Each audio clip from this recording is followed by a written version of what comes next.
توجہ فرمائے، سرکار توجہ فرمائے۔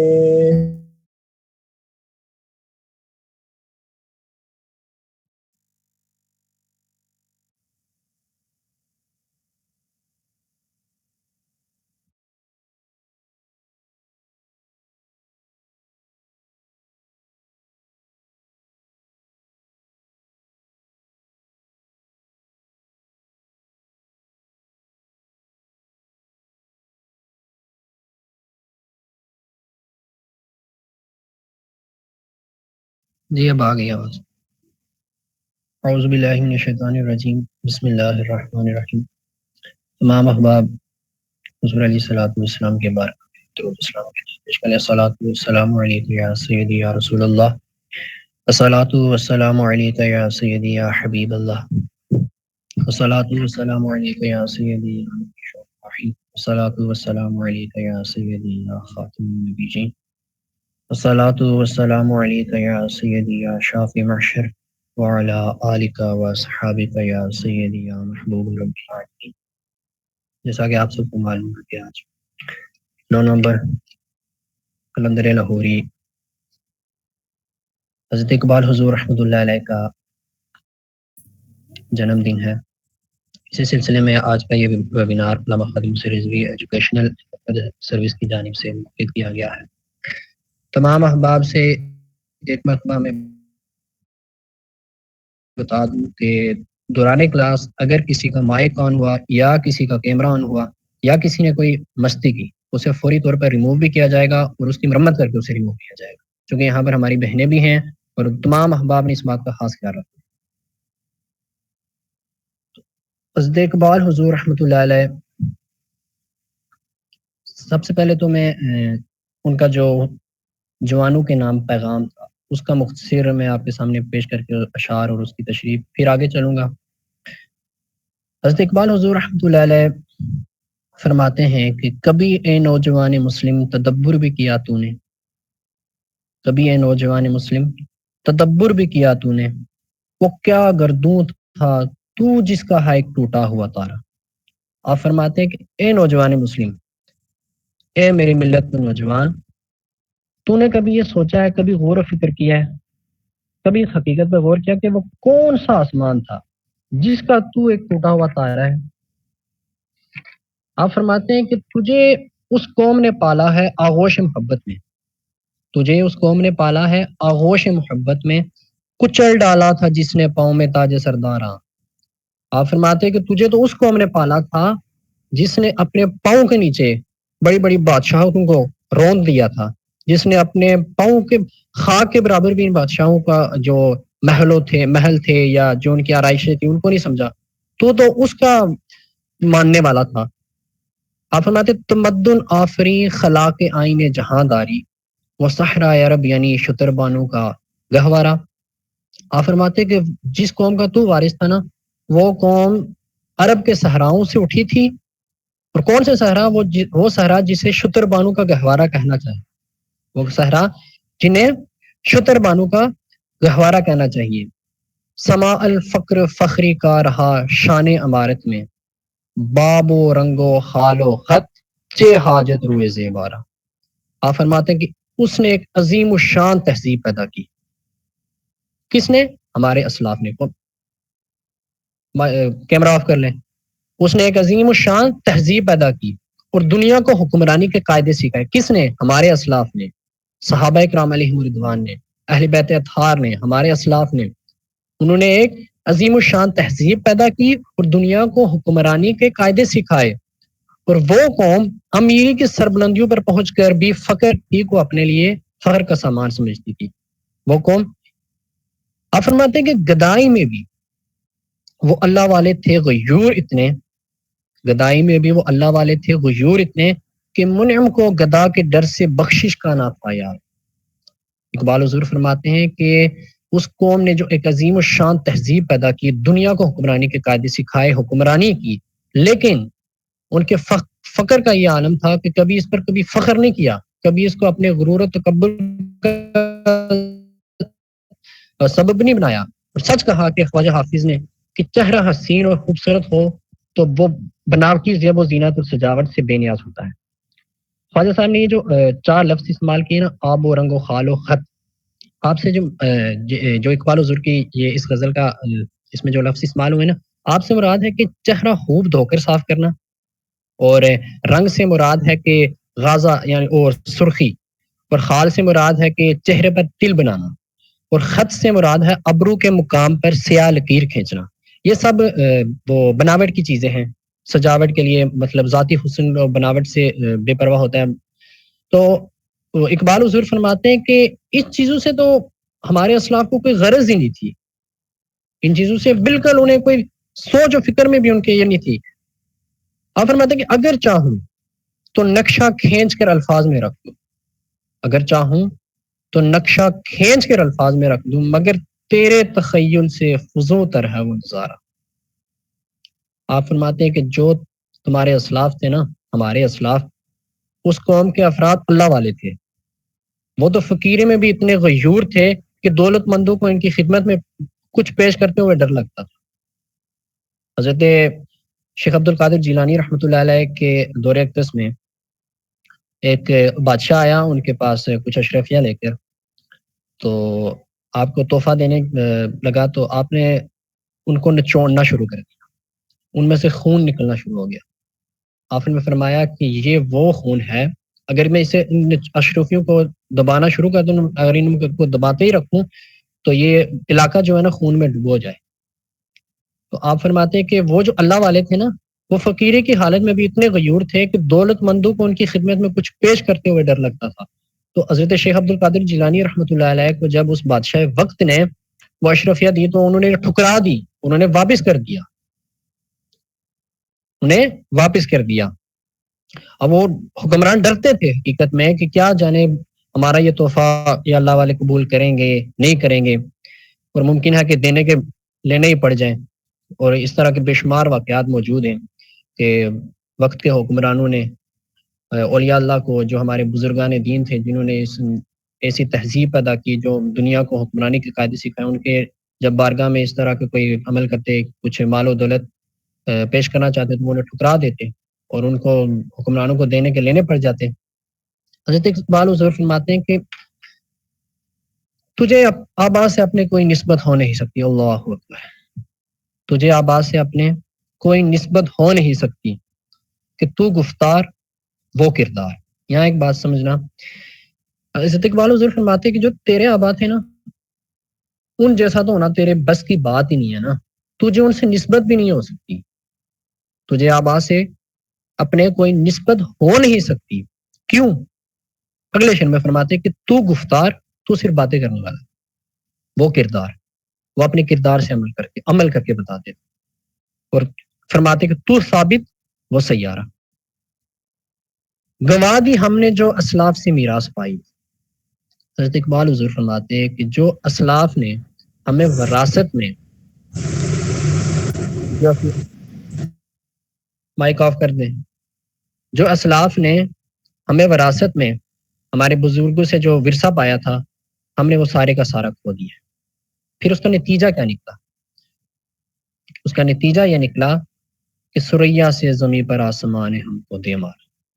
نتیجہ یہ ہوا کہ آسمان کی بلندیوں سے، آسمان نے ہمیں سریا کی بلندیوں سے اٹھا کر زمین کی پستی میں دے ڈب۔ پھر ہم سے کشمیر بھی چلا گیا، پھر ہم سے فلسطین بھی چلا گیا، پھر ہم سے برما بھی چلا گیا، پھر ہم سے چیز نہیں، الغرض جہاں پر ہم نام کے آزاد ہیں اپنے ملک میں، وہاں بھی ہم غیر کی تہذیب میں جکڑ کر ان کے غلام بن چکے ہیں۔ کیوں؟ گوا دی ہم نے اسلاف سے جو میراث پائی تھی۔ اقبال حضور فرماتے ہیں جب سے تو نے اپنے اسلاف سے جو میراث پائی تھی نا وراثت میں، تو وہ چھوڑی ہے نا، تو پھر تیرے ساتھ یہی ہونا تھا۔ پھر اقبال فرماتے ہیں کہ حکومت کا تو کیا رونا کہ یہ ایک عارضی شے تھی، حکومت کا کیا رونا کہ یہ ایک عارضی شے تھی، نہیں دنیا کے آئین مسلم سے کوئی چارہ۔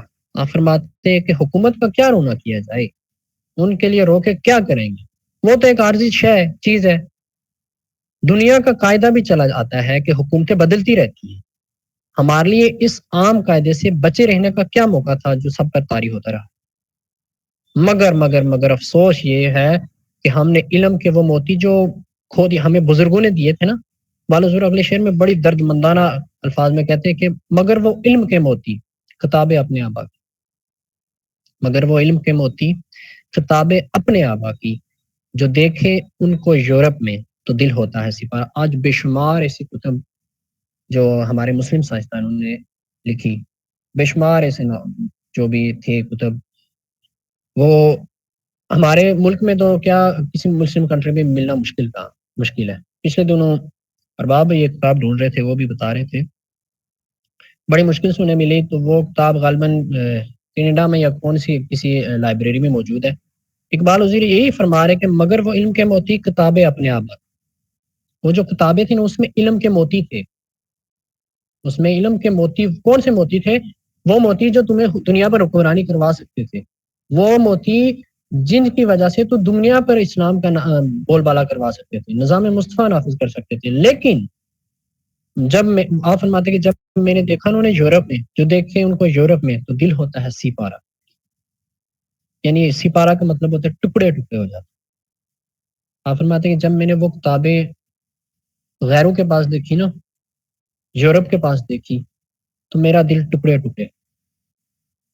پھر آپ فرماتے کہ غنی روزے سیاں پیرے کنار رات تماشا کن کہ نور دیدہ اش روشن کند چشم زلیخا. آپ فرماتے ہیں آخر میں جو فارسی کا شعر لکھا نا آپ نے، آپ فرماتے ہیں کہ اے غنی، حضرت یعقوب علیہ السلام، حضرت یوسف علیہ السلام کا واقعہ تو آپ سب نے سنا ہی ہوگا.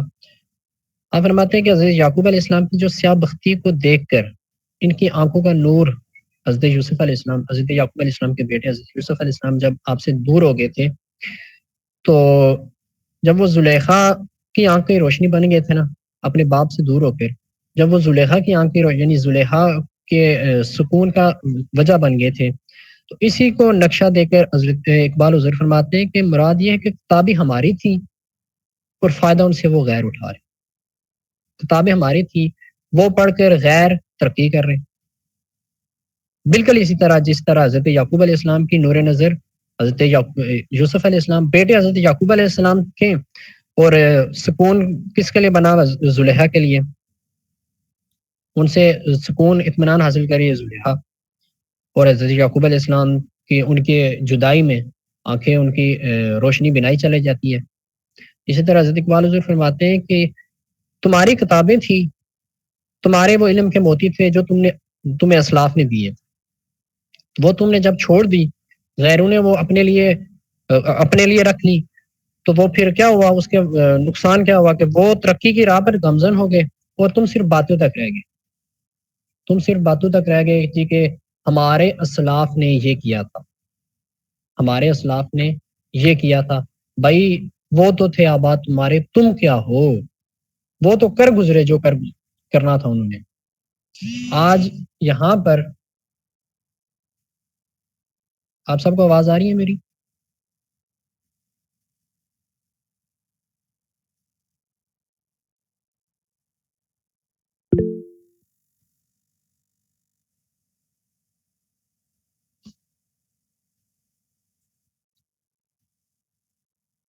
ابھی سے آگے انشاءاللہ تعالی عز و جل ارباب بھائی آپ سب کو حضرت اقبال حضور کے ملفوظات سے مستفید فرمائیں گے. ارباب بھائی.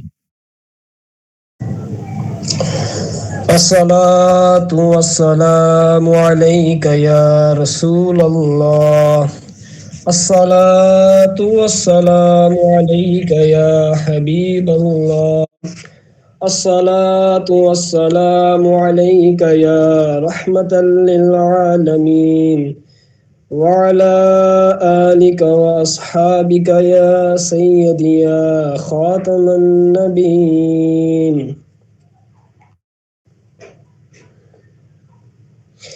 یہ غازی یہ تیرے پر اسرار بندے جنہیں تو نے بخشا ہے ذوق خدائی، دونیم ان کی ٹھوکر سے صحرا و دریا سمٹ کر پہاڑ ان کی ہیبت سے رائی. اس کا مطلب یہ ہے کہ حضرت عمر خط لکھیں دریائے نیلم کو کہ تو اگر اپنی مرضی سے چلتا ہے تو نہ چل, لیکن اگر تو اللہ کی مرضی سے چلتا ہے تو میں عمر اللہ کا بندہ تجھے کہہ رہا ہوں کہ چل, وہ دریائے نیل چلنے لگ گئی. یہ ہے وہ چیز.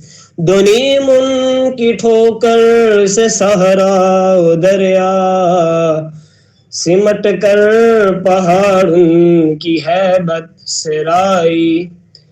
دو عالم سے کرتی ہے بیگانہ دل کو, عجب چیز ہے لذت آشنائی. یعنی کہ ماں پیو سب کچھ قربان ہو جائے, فرق ہی نہ پڑے, دو عالم سے کرتی ہے بیگانہ دل کو.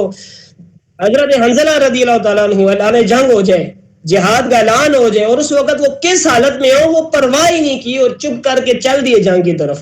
کسی بھی صحابی کی مثال لے لیں, کسی بھی شخصیت کی مثال لے لیں جس نے اسلام کی خاطر اپنے آپ کو پیش کیا, وہ یہی اسی شعر کی عملی تفسیر رہا کہ دو عالم سے کرتی ہے بیگانہ دل کو. نہ کاروبار کی فکر, نہ تعلیم کی فکر, نہ جان و مال کی فکر, نہ خاندان کی فکر. جب حضور پاک صلی اللہ علیہ وسلم کی اسلام کی بات ہے تو اپنے آپ کو پیش کر دیا. دو عالم سے کرتی ہے بیگانہ دل کو, عجب چیز ہے لذت آشنائی. اور مقصد کیا ہے ہماری آیات کا؟ شہادت ہے مطلوب مقصود مومن, شہادت ہے مطلوب مقصود مومن, نہ مال غنیمت نہ کشور کشائی. لوگ ہمیں کہتے ہیں کہ آپ کا مقصد ذاتیات کو ابھارنا ہے, آپ کا مقصد کوئی نوی قسم کی فلسفی لے کر آنا ہے. ہماری ایک ہی فلسفی ہے, وہ کیا ہے؟ شہادت ہے, نہ مال غنیمت ہے تو نہ کشور کشائی ہے. ہمارے تو دین نے ہمیں یہ چیز سکھائی ہے کہ سروری در دین ماں خدمت گری است, عدل فاروقی و فقر حیدری است. ہمارا تو کام خدمت کی جانب ہے, دین کو تخت پر لے کر آنا. اقبال حضور اسی چیز کی ترجمانی کر رہے ہیں اور ہم اسی چیز کی پریکٹیکل ترجمانی کر رہے ہیں. ایک لائن ہے, جس طرح اعلی حضرت کے بارے میں فرمایا جاتا تھا کہ لکھا اعلی حضرت نے, پڑھا مولوی خادم نے, تو اقبال رحمۃ اللہ علیہ کے بارے میں بھی یہی میں عرض کروں گا کہ لکھا علامہ اقبال نے, پڑھا اور سمجھایا علامہ خادم حسین رضوی نور اللہ مرقدہ نے. اور اسی کی پریکٹیکل مثال آپ لوگوں کو بھی آج عرض گزارش کر رہی ہے. جو 4-5 سالوں میں ہم نے علامہ اقبال کو سمجھا, سنا اور پریکٹیکل کیا, وہی آپ لوگوں کے سامنے عرض گزارش کر رہے ہیں.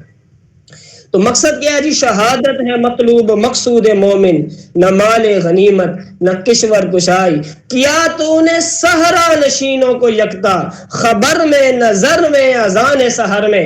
آپ لے لینا مسلمانوں کو, جب وہ یکتا ہو جاتے ہیں تو کوئی شمال سے آیا, کوئی جنوب سے آیا, کوئی کہاں سے آیا. بات کی جائے کہ بھائی ذاتی رشتوں کی اتنی بھائی سے محبت نہیں ہوتی جتنا مسلمان دور کا ہو لیکن مشن وہ اسلام والا ہو جائے تو اس سے جتنی محبت ہوتی ہے. یہ ہے وہ چیز. کیا تو نے سہارا نشینوں کو یکتا. وہ لوگ, اگر ہم اپنی مثال لیں تو ہم کیا کرتے تھے؟ ہم تو مال کے پیچھے بھاگا کرتے تھے, ہم تو اپنی شان و شوکت کے پیچھے بھاگا کرتے تھے, ہم ان فضول چیزوں کے پیچھے بھاگا کرتے تھے, ہم تو ڈگریوں کے پیچھے بھاگا کرتے تھے. لیکن یہ علامہ اقبال رحمۃ اللہ علیہ کے اشعار کی عملی تفسیر ہمارے علامہ خادم حسین رضوی نور اللہ مرقدہ نے پڑھ کر اور عمل کر کے سمجھائی کہ کیا تو نے صحرا نشینوں کو یکتا, اسی طرح ہم سب کو بھی یکتا کر دیا گیا. کس لیے؟ دین اسلام کی خاطر. کس لیے؟ حضور پاک صلی اللہ علیہ وسلم کی خاطر. کیا تو نے صحرا نشینوں کو یکتا, خبر میں نظر میں اذان سحر میں. اور ایک بات جو ہمارے علامہ خادم حسین رضوی فرمایا کرتے تھے کہ یار کوئی ایک ایسا جڑا ہونا چاہیے جس کو موت دیکھ کے پیچھے ہٹے. تو علامہ اقبال فرماتے ہیں طلب جس کی صدیوں سے تھی زندگی کو, وہ سوز اس نے پایا انہی کے دلوں میں. یہ صحابہ کرام کی بات ہو رہی ہے کہ طلب جس کی صدیوں سے تھی زندگی کو. 1400 سال آج بھی ہو گئے یار. وہ صحابہ کرام والا منظر, وہ صحابہ کرام والا منظر کہ حضرت ہمارے اصحاب جب مکمل طور پہ زخمی ہو لیکن اس کے بعد بھی حضور پاک کو فرما رہے, حضور پاک ایتھے پاؤں رکھو, ایتھے پاؤں رکھو. جب غزوہ احد کا موقع تھا, غزوہ احد کے موقع پر جب جنگ جاری تھی, ہمارے اصحاب تھے وہ جنہوں نے فرمایا کہ یا پورا جسم چھلی چھلی ہو چکا ہے, زخموں سے چور ہو چکا ہے, پھر بھی حضور پاک کو فرمانا یا رسول اللہ ایتھے پاؤں رکھو, اوپر چڑھنا ہے ایتھے پاؤں رکھو. یہ تھے ہمارے صحابہ, اور ان کے بارے میں فرما رہے علامہ اقبال, طلب جس کی صدیوں سے تھی زندگی کو, وہ سوز اس نے پایا انہی کے دلوں. یہ ان کی بات ہو رہی ہے صحابہ کرام کی. اگر صحابہ کرام کی ایک ایک کر کے مثال پیش کرنا شروع کریں تو حضرت امیر حمزہ پہلے اپنے جسم مبارک پر پہنا کرتے تھے جنگ میں جانے کے لیے جو سامان جسم پہ پہنا جاتا ہے, لیکن جب اسلام قبول کر لیا تو پھر وہ اس کو ہٹا کر فرنٹ پہ جا کے لڑا کرتے تھے. حضرت کاکا رضی اللہ تعالیٰ عنہ قمیض بھی اتار دیا کرتے تھے. پوچھا گیا کیوں؟ فرمایا یار ہونی تو سمجھ آئیے کہ شہادت ہے مطلوب و مقصود مومن. یہ علامہ اقبال رحمۃ اللہ علیہ عملی تفسیر جو ہے وہ بتا رہے ہیں. ابھی تو شروعات ہے, میٹنگ اجازت دے گی تو انشاءاللہ ساری تفصیلات آپ لوگوں کے سامنے پیش کر دیں گے. علامہ اقبال رحمۃ اللہ علیہ کے اردو اور فارسی کلام کے ساتھ ساتھ ایک انگلش میں کتاب بھی ہے, the reconstruction of religious thoughts in Islam. اگر آپ فارسی کلام کو دیکھیں تو جو اس کی چس ہے نا وہ ساروں سے اوپر ہے. علامہ اقبال رحمۃ اللہ علیہ فرماتے ہیں کہ اگر تو نے بندگی حاصل کرنی ہے اور اگر تو چاہتا ہے کہ رب تعالیٰ تیرے سے راضی ہو جائے, رسول پاک صلی اللہ علیہ وسلم تیرے سے راضی ہو جائے اور لوح و قلم تیرے ہو جائیں, تو اس کے لیے 3 شرطیں ہیں. آپ لوگوں نے آج یہ سبق یاد کر کے جانا ہے یہاں سے. کیا جی؟ سب سے پہلا کون سا آ جاتا ہے؟ اطاعت. 3 درجے میں بتا رہا ہوں. سب سے پہلا اطاعت. علامہ اقبال فرماتے ہیں کہ جس نے اسلام قبول کر دیا, جس نے کلمہ پڑھ لیا نا, اس کی مثال اس اونٹ کی طرح جس کی نکیل اس کے مالک کے ہاتھ میں ہے. جس نے کلمہ پڑھ لیا اس کی مثال اس اونٹ کی طرح ہے جس کی نکیل اس کے مالک میں ہاتھ میں. جدھر مالک کہیں گے وہ ادھر جائے گا. اس بات کو سمجھو. جب ایک بندہ اسلام قبول کر لیتا ہے نا, موقع آ گیا فتح بیت المقدس سے پہلے کا, حضرت علی رضی اللہ تعالیٰ عنہ بھی موجود ہے, باقی اصحاب بھی موجود ہیں. آ گئے وہاں سے مشرک اور وہ کہنے لگے کہ بھئی وہ معاہدہ کیا جائے. اس نے حضور پاک کا نام لکھ دیا گیا محمد رسول اللہ صلی اللہ علیہ وسلم. انہوں نے کہا کہ ہم اگر آپ کو رسول اللہ مانتے ہوتے تو پھر جنگ کس چیز کی تھی؟ جنگ اس طرح تو نہیں, یہ محمد رسول اللہ ہٹا دیں, محمد بن عبداللہ یہ والا نام لکھیں. تو حضور پاک نے حضرت علی کو فرمایا یہ میں اب آپ کو شعر کی عملی تفسیر بتا رہا ہوں کہ جس نے کلمہ پڑھ لیا اس کی مثال اس اونٹ کی طرح جس کی نکیل اس کے مالک کے ہاتھ میں ہے. تو اب اس بات کو سمجھیے گا. حضور پاک نے فرمایا امو یا علی, کہ علی میرا نام مٹا دو. حضور پاک نے آگے سے حضرت علی نے فرمایا میں نہیں مٹانا نام. حضرت علی نے فرمایا میں نے نہیں مٹانا نام, میں کیوں مٹاؤں نام؟ اب یہ بے ادبی اور بدتمیزی میں نہیں, یہ وہ چیز ہے. ایک دم سے ایک اور صحابی اندر آئے, ان کو پتا چلا کہ بھائی اس طریقے سے یہ معاملہ ہو رہا ہے.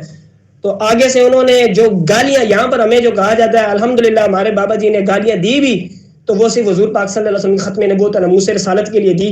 کبھی بھی جو ہمارے بابا جی کے اوپر بلیک جو ہے وہ کبھی بھی نہیں دیے گئے. اور انہوں نے آ کے کہا, جو مشرک سامنے بیٹھے ہوئے تھے جو حضور پاک کا نام مٹوانے کے لیے آئے تھے, ان کو کہا تم یہاں سے اٹھ کے جاتے ہو یا میں تمہارا جو ہے وہ سارا نیچے سے لے کے اوپر تک چیر کے رکھ دوں. ایک صحابی کی بھی وہی بات ہے, دوسری صحابی کی بھی وہی بات ہے. یہ ہو ہی نہیں سکتا کہ جب اسلام کے لیے کسی ایک چیز کے اوپر فیصلہ کرنا پڑے تو ایک مسلمان کہہ رہا ہو جنگ میں جانا ہے, دوسرا کہہ رہا ہو کہ نہیں میں کار بیٹھنا ہے. یہ نہیں ہوتا. نکیل مالک کے ہاتھ میں ہوتی ہے, تو یا تو وہ منافق ہے یا وہ مسلمان نہیں ہے. یہ بات ذہن میں رکھیے گا. تو پہلی چیز اطاعت ہے. اطاعت ہر لحاظ سے. یہ جو طریقت کے نعرے لگاتے ہیں نا, ایک بات یہاں پہ سمجھ لیجئے گا, ہمارے یہاں پہ لوگ کہتے ہیں کہ جی ہم نمازیں نہیں پڑھتے, ہم روزے نہیں رکھتے, ہم طریقت کے بہت اوپر کے درجے میں ہیں. تو یاد رکھیے گا طریقت کی کسی پہلی سیڑھی کی پہلی پورشن میں بھی نا یہ باتیں ہی نہیں آتی کہ نماز چھوڑ دینی ہے, تلاوت چھوڑ دینی ہے, سارا اسلام چھوڑ دینا ہے. ایسی کوئی بات ہی نہیں ہے طریقت کے اندر. طریقت شریعت کا نچوڑ ہے, یہ بات ذہن میں رکھیے گا. طریقت شریعت کا نچوڑ ہے اور شریعت نمبر 1 ہے, اور اسی چیز کی اطاعت ضروری ہے. تو علامہ اقبال فرماتے ہیں کہ بھائی اپنی نکیل اللہ اور اس کے رسول کے ہاتھ میں دے دے. جدھر تجھے قرآن کہتا ہے تو ادھر چل. اور اسی چیز میں پہلا شعر کیا آتا ہے, قرآن میں ہوتا سن ہے مرد مسلمان, اللہ کرے تجھ کو عطا جدت کردار. تو پہلی چیز اطاعت. اطاعت کیا؟ قرآن اور اس کا رسول. قرآن, اللہ, رسول, حدیث, ان چیزوں کو پراپر طریقے سے کاپی کرنا ہے. علامہ اقبال رحمۃ اللہ علیہ فرماتے ہیں کہ اگر میرے جو نظریات ہیں, میری جو شاعری ہے, اگر اس میں کوئی ایک لفظ بھی اللہ اور اس کے رسول کے دیے گئے کلام سے ایک لفظ بھی اس سے آگے پیچھے ہے تو مجھے حضور پاک صلی اللہ علیہ وسلم کے قدموں کا بوسہ بروز حشر نہ نصیب ہو. یہ بہت بڑی بات کی علامہ اقبال نے, یہ بہت بڑی بات کی. لوگ ہمیں کہتے ہیں آپ اقبال کو فالو کیوں کر رہے ہو؟ ہم کہتے ہیں اقبال کو فالو اس لیے کر رہے ہیں کیونکہ اس نے ہمیں قرآن کی طرف لگایا ہے. اقبال کو فالو اس لیے کر رہے ہیں کہ اس نے ہمیں رسول پاک کے عشق کی طرف لگایا ہے. تو سب سے پہلی چیز اطاعت. دوسری چیز ضبط نفس. اپنے نفس کو کنٹرول کرنا سیکھو. جب یہاں سے ہمارے پاس ہم بازار سے گزر رہے ہوتے ہیں تو ہماری نظریں آگے پیچھے ہی رہتی ہیں, نیچے کبھی ہونے کی توفیق بھی نہیں ہوتی. فیس بک, انسٹاگرام, ٹویٹر کے اوپر ذرا سی بھی کوئی چیز غلط نظر آ جائے تو ہم اس کو سائڈ پہ نہیں کرتے, اس کو غور طریقے سے دیکھتے ہیں. پھر کہاں سے دین تخت پر آنا ہے؟ ایسے تھوڑی دین تخت پر آنا ہے. ضبط نفس ضروری ہے, ہر چیز میں ضبط نفس ضروری ہے. صرف اپنی کہتے ہیں نا اگر اپنی نظر کو تم نے بچا دی تو تم نے آدھا ایمان بچا لیا. دوسری چیز اپنی نظروں کو قائم رکھو, ان کو جو ہے نا حیا میں رکھو. اور صرف یہی چیز نہیں ہوتی کہ آپ نے اپنی نظریں جھکا کے رکھنی ہے, بڑی بڑی خواہشوں سے بھی ہاتھ کھینچنا پڑتا ہے. اگر دین تخت پہ لانا ہے تو بھائی یہ پراڈو گاڑیوں اور یہ بڑے بڑے بستروں پہ سونا اور نرم گدوں پہ سونا, ان کو چھوڑ کے محنت کرنی پڑے گی. یہ بھی ضبط نفس میں آتا ہے, اس بات کو یاد رکھیے گا. سوری. تیسری چیز علامہ اقبال فرماتے ہیں کہ جب آپ اطاعت سے اور ضبط نفس سے ہو کر گزرتے ہیں نا تو آخر میں آپ کو ایک بڑی پیاری چیز ملتی ہے. وہ کیا؟ نیابت الہی, یعنی کہ اللہ اور اس کے رسول کا کوپ مل جائے گا. جب تم اطاعت اور ضبط نفس سے ہو کر گزرو گے تو پھر وہ مقام آئے گا کہ لوح و قلم بھی تیرے ہیں. یہاں پہ فرقان بھائی نے کبھی نوجوان مسلم وری ساری کی ساری نظم آپ لوگوں کے سامنے پیش کی. اگر وہ میں یہاں پر پیش کرتا تو شاید پہلے مجھے رونا آ جاتا, بعد میں آپ لوگوں کو رونا آتا. کیونکہ ہمارے تو وہ مسلمان اور وہ صحابی تھے جو جب سے بالغ ہوئے تو انہوں نے کبھی غیر محرم کو اٹھا کر نہیں دیکھی آنکھ. کون؟ حضرت عثمان غنی رضی اللہ تعالیٰ عنہ. ہمارے تو وہ صحابی تھے کہ غزوہ تبوک کے اندر حضرت عثمان غنی نے بہت زیادہ مال دے دیا تھا, لیکن اس کے باوجود بھی حضرت عقیل انصاری رضی اللہ تعالیٰ عنہ محنت اور مزدوری کر کے کھجوریں لے کر آئے اور لا کے رکھ دی. فرمایا کیوں؟ کہا یار میرا حصہ دے پاؤ نا یار مجھ. اور ہم لوگ بس وہ لوگ جا رہے ہیں نا جنگ میں تو ہماری کیا ضرورت ہے, وہ لوگ محنت کر رہے ہیں نا تو ہماری کیا ضرورت ہے. ضرورت ہے. کامیابی تب ملے گی جب ہم سارے سیسا پلائی دیوار بن جائیں گے. افراد کے ہاتھوں میں ہے اقوام کی تقدیر, ہر فرد ہے ملت کے مقدر کا ستارہ. علامہ اقبال فرماتے ہیں جو مین ان کا مقصد ہے رب تعالیٰ کے حضور وہ بہت ایک دعا کرتے ہیں. آج کا دن علامہ اقبال کا یہی ہے, کیا کہ جوانوں یہ جو علامہ اقبال کا پیغام ہے یہ اپنے دلوں میں تفست کر لو. وہ کیا ہے؟ علامہ اقبال رب کے حضور دعا کرتے ہیں گڑ گڑا کے, یا اللہ جوانوں کو میری آہ سحر دے, پھر ان شاہین بچوں کو بالو پر دے, خدایا آرزو میری یہی ہے, میرا نور بصیرت عام کر دے. وہ نور بصیرت کیا ہے؟ وہ نور بصیرت ہے زان کا ملت راہ حیات از عشق اوست اور بر کو ساز کائنات از عشق اوست, کہ پوری کائنات جو زندہ ہے وہ صرف رسول پاک کی وجہ سے زندہ ہے. اگر رسول پاک نہ ہوتے تو کائنات نہ ہوتی. زان کا ملت راہ حیات از عشق اوست اور بر کو ساز کائنات از عشق اوست. اگر اس کائنات کا پتا بھی ہل رہا ہے تو وہ صرف رسول پاک کی وجہ سے ہل رہا ہے صلی اللہ علیہ وسلم. علامہ اقبال رحمۃ اللہ علیہ نے حضرت امام حسین علیہ السلام کے ذریعے فارسی کلام سرہ حادثہ کربلا میں اسرار و رموز یا رموز بے خودی کی کتاب میں ایک نظم لکھی ہے, سرہ حادثہ کربلا. اس کا مطلب ہے کربلا کے جو راز ہیں وہ میں وہ پڑھنا چاہوں گا تاکہ آپ لوگوں کو آج ایک چیز مل جائے جو آپ لوگ لے کر جائیں. پورا اقبال پھرول کے میں رکھنا چاہوں تو وہ بھی رکھ سکتا ہوں, اور آخر میں اقبال کی ایک میں رونے والی دعا بھی آپ لوگوں کے سامنے پیش کروں گا, کاش کہ ہمیں سمجھ میں آ جائے. ہر کپ ما هو الموجود بس گردنش بند ہر معبود رست, مومن از عشق است و عشق از مومن است, عشق را ناممکن ہے ما ممکن است. میرے پاس نوجوان آتے ہیں اور مجھے کہتے ہیں کہ ارباب بھائی ہم سے فلانے علاقے میں دین کا کام نہیں ہو پا رہا, یہ مسائل ہے یہ مسائل ہے یہ مسائل ہے. تو میں ان کو پہلی چیز کہتا ہوں یار اپنے اندر عشق رسول پیدا کرو. تمہارے لیے مسائل اسی لیے آ رہے ہیں کہ تمہارے اندر عشق رسول نہیں ہے, کیونکہ اگر عشق رسول ہو تو علامہ اقبال فرماتے ہیں عشق را ناممکن ہے ما ممکن است, عشق ہر ناممکن چیز کو ممکن بنا دیتا ہے. ہر کپ ما هو الموجود بس, جس شخص نے اللہ موجود ہے کہ رسی اپنے ہاتھ میں پکڑ لی وہ کسی بھی چیز کے سامنے پھر نہیں جھکتا. سب سے بڑی مثال مولانا عبدالستار خان نیازی صاحب, سب سے بڑی مثال مولانا شاہ احمد نورانی صدیقی صاحب سب سے بڑی مثال، علامہ خادم حسین رضوی نور اللہ مرکزہ. ان لوگوں نے جب مضبوطی سے پکڑ لی کیا چیز کہ رب موجود ہے، رب کا نظام موجود ہے، رب بدلہ لینے والا ہے، دینے والا ہے، تو ان کو گھبرانے کی کیا ضرورت تھی؟ اگر ہم لوگ بھی اپنے دلوں میں یہ بات پیوست کر لیں کہ ہر کا پیما با ہوا الموجود بس، ہر جگہ پہ اللہ موجود ہے، تو اب کوئی بھی غلط کام کرے ہمیں پتہ ہے کہ رب اس کو ڈھیل دے رہا ہے، اس نے اس سے بدلہ لینا ہی لینا ہے. مومنہ عشق و عشق مومنہ عشق را ناممکن ہے ممکن است، عقل صفاک است او صفاک تر پاک تر چلاک تر بے باک تر. علامہ اقبال فرماتے ہیں کہ کچھ لوگ آگے کہتے ہیں کہ عقل بڑی تیز ہوتی ہے، عقل جو ہے وہ فلانی میتھ ایجاد کر دیتی ہے، فلانا الجبرا ایجاد کر دیتی ہے. تو یاد رکھیے گا عقل جو ہے نا وہ ہیلے بہانوں سے چلتی ہے. اس کو بہت زیادہ میٹیریلسٹک رہنا پڑتا ہے. آج کے زمانے میں جو مادہ پرست لوگ ہوتے ہیں، علامہ اقبال فرماتے ہیں عقل سوچ سوچ کر کام کرتی ہے. عشق ایک ہی دفعہ جمپ لگا کر تو وہ ادھر پہنچ جاتا ہے جہاں پہ عقل تصور بھی نہیں کر سکتی. اس کے بعد علامہ اقبال فرماتے ہیں کہ حضرت امام حسین علیہ السلام کی اگر میں بات کروں تو ہمارے لیے بہت بڑی مثال امام حسین علیہ السلام کے پاس آگے. اوپر آپ نہ جائیں، امام حسین علیہ السلام کو آپ پکڑ لیں، نواسہ رسول جنہوں نے اپنے آپ کو پیش کر دیا اسلامی خاطر. علامہ اقبال فرماتے ہیں درمیان او کیواں جناب ہم چو حرف کل ہو اللہ در کتاب. علامہ اقبال فرماتے ہیں امام حسین علیہ السلام کی جو موجودگی امت مسلمہ میں کس طرح ہے، جس طرح کل ہو اللہ ہر قرآن پاک میں موجود ہے نا، ہم ہر جگہ یہی تو پڑھتے ہیں، ہر نماز میں یہی پڑھتے ہیں، اس کی بہت اہمیت ہے. اسی طرح کی اہمیت حضرت امام حسین علیہ السلام کی ہے. کیوں؟ یار نواسہ رسول، وہ پورے کے پورے کائنات کے رحمت للعالمین کے نواسے، انہوں نے اپنے آپ کو دین کے لیے پیش کر دیا، انہوں نے اپنے آپ کو قربان کر دیا. آپ اور میں کس کے بیٹے ہیں؟ آپ اور میں اپنی بات کروں تو میں تو ایک کھمبے پہ چڑھنے والے کا بیٹا ہوں. میری کیا اوقات ہے؟ میری تو کوئی اوقات ہی نہیں ہے. اگر امام حسین علیہ السلام اپنے آپ کو پیش کرتے ہیں کہ then who I am، میں کون ہوتا ہوں اپنے آپ کو نہ پیش کرنے والا؟ کلمہ پڑھ لیا، پھر آپ قلعے کے اندر آ گئے، پھر شریعت ہے، پھر ضبط نفس ہے، پھر نعمت الہی ہے. کار بیک اسلام نہیں آندا ہونا. علامہ اقبال فرماتے ہیں عزم اوچوں کو حسار استوار پائیدار تم دسیر و کامگار. یہ میں پڑھ کے نہیں سنا رہا، یہ میرے ذہن میں بیٹھی ہوئی ہے. آج سے 4 سال پہلے جب ہم علامہ اقبال رحمۃ اللہ علیہ کی شاعری کو سمجھنے کے لیے 15 کلومیٹر کا سفر کر کے روزانہ جایا کرتے تھے صرف علامہ اقبال کو سمجھنے کے لیے، اور ہمارے اندر عشق رسول کو کا بیج بونے والے علامہ خادم حسین رضوی نور اللہ مرکزہ سے پہلے علامہ اقبال رحمۃ اللہ علیہ کی شاعری جو ہم خود پڑھا کرتے تھے جب ہم 11 کلاس میں ہوا کرتے تھے. ایون کہ ہمارے ٹیچرز ہمیں تانے دیا کرتے تھے کہ بیٹا تمہارے اتنے نمبرز ہیں، اپنی فزکس کیمسٹری کی طرف دھیان دیا کرو.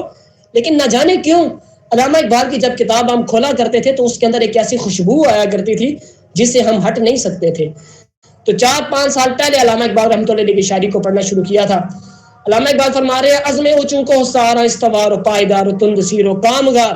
علامہ اقبال فرما رہے ہیں کہ بھئی حضرت امام حسین علیہ السلام کا جو عزم اور ان کا حوصلہ وہ اتنا بلند تھا کہ کوئی بھی پریشانی آتی تھی اس کے سامنے نیست و نابود ہو جاتی تھی. امام حسین علیہ السلام نے جو اپنی تلوار نکالی تھی اس تلوار سے تمام باطل لوگوں کو کاٹ کے رکھ دیا تھا. آیا جو بھی اب سارے مانتے ہیں کہ کربلا کے واقعے میں اسلام ہی بلند ہوا. امام حسین علیہ السلام کا واقعہ پیش کرنے کی کیا ضرورت مجھے پڑ گئی یہاں پر؟ یہی ضرورت تھی کہ قبلہ قرآن پاک کے جو راز ہے نا وہ امام حسین علیہ السلام کے واقعے سے ہی آپ کو سمجھ میں آئیں گے. جب قرآن پاک کہہ رہے ہیں نا کل انکان آباؤکم و اخناؤکم، بھائی تم نے سارا کچھ اگر اللہ اور اس کے رسول سے زیادہ پیارا ہے پھر تو تم فاسق ہو. سارا کچھ اللہ کی راہ میں پیش کرنا پڑتا ہے. اس کی عملی مثال حضرت امام حسین علیہ السلام ہے. کیونکہ علامہ اقبال بھی فرما رہے ہیں رمز قرآن حسین موختین، میں نے جو قرآن کے راز سیکھے ہیں وہ امام حسین سے سیکھے ہیں. رمز قرآن حسین موختین زی آتش شعلہ آن دوختین، ان کے جو دل میں آگ تھی نا اس سے جو نکلنے والے کچھ شرارے ہیں نا، کچھ شعلے ہیں نا، وہ مجھے حاصل ہو گئے. علامہ اقبال یہ فرما رہے ہیں. علامہ اقبال یہ بھی فرماتے ہیں کہ تار ماں زخم اش لرزاؤنوس، جو امام حسین علیہ السلام نے کربلا کے میدان میں اللہ اکبر کی آواز لگائی تھی نا اس صدا سے آج بھی میرے جسم کی تاریں لرز جاتی ہیں. علامہ اقبال نے یہ سارا کا سارا فلسفہ امام حسین علیہ السلام کی عملی تفسیر کر کے پیش کیا. آخر میں کیا آپ لوگوں کو گزارش ہے، علامہ اقبال فرماتے ہیں یہاں پہ شاعری پڑھنا چاہوں تو بہت ڈھیر پڑی ہوئی ہے، بہت ڈھیر پڑی ہے. چس آ جائے گی ساری پڑھتے پڑھتے، لیکن ایٹ لیسٹ کچھ نہ کچھ درس تو لے کے جاؤ. چسکوں کے لیے شاعری تو نہیں سننی چاہیے نا. علامہ اقبال فرماتے ہیں ممار حرم باز باد تعمیر جہاں خیز از خواب گراں خواب گراں خواب گراں خیز. علامہ اقبال فرماتے ہیں فریاد یا سفرنگ و دل ویزی افرنگ، فریاد سے شیرینی و پرویزی افرنگ، عالم ہما ورانہ جس چنگیزی افرنگ.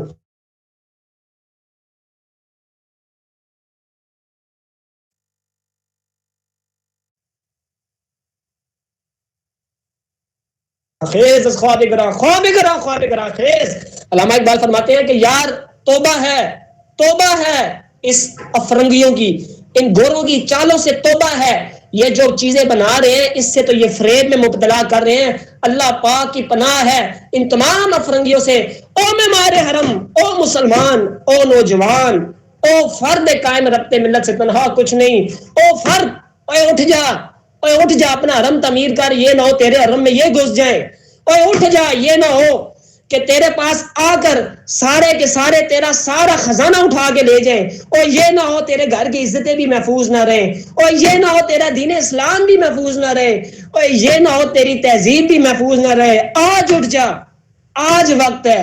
او معمار حرم، او حرم کو تعمیر کرنے والے، او وہ جو حضور پاک کے لیے اپنے آپ کو قربان کرنا جانتا تھا، او وہ جس کے خط سے دریا نیلم چل پڑتا تھا، او وہ جس کی وجہ سے دریا بھی راستہ دے دیا کرتا تھا، اے وہ جس کی وجہ سے زمین و آسمان خوش ہوا کرتے تھے، اے وہ جس کی ڈائریکشن پہ سورج بھی آگے پیچھے ہو جایا کرتا تھا، اے وہ جس کی وجہ سے زمین نکلا ہوا تیل واپس کر دیتی تھی، اور اے وہ جس کی حکومت میں بکری کا بچہ بھی نہیں مار سکتا تھا. اٹھ جا ایک خواب سے اور تعمیر کرنا شروع کر اپنے آپ کو. اپنی اگر تو زندوں میں ہے تو اپنا دین اسلام دوبارہ سے اجاگر کرنا شروع کر دے.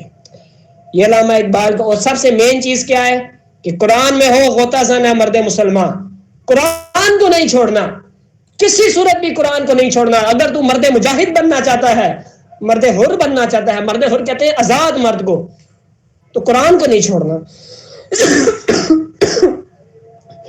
یہ تھی ہماری مین باتیں. اور آخری بات علامہ اقبال فرماتے ہیں اللہ کو بامردی مومن پہ بھروسہ، ابلیس کو یورپ کی مشینوں کا سہارا. ہم ایک واقعہ کیا ہوا مجھے ذہن میں نہیں ہے وہ صحابی کا نام کیا تھا.